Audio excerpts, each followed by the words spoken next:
Hello guys, ito dahil maulan, tambay lahat sa bahay, kaya luto ng itlog yung madaling makita sa ref at saka chicken wings sa air fryer.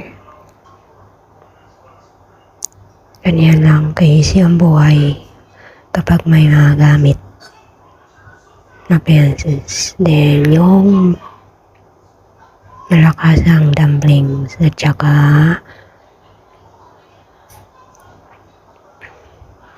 yung gulay na green broccoli.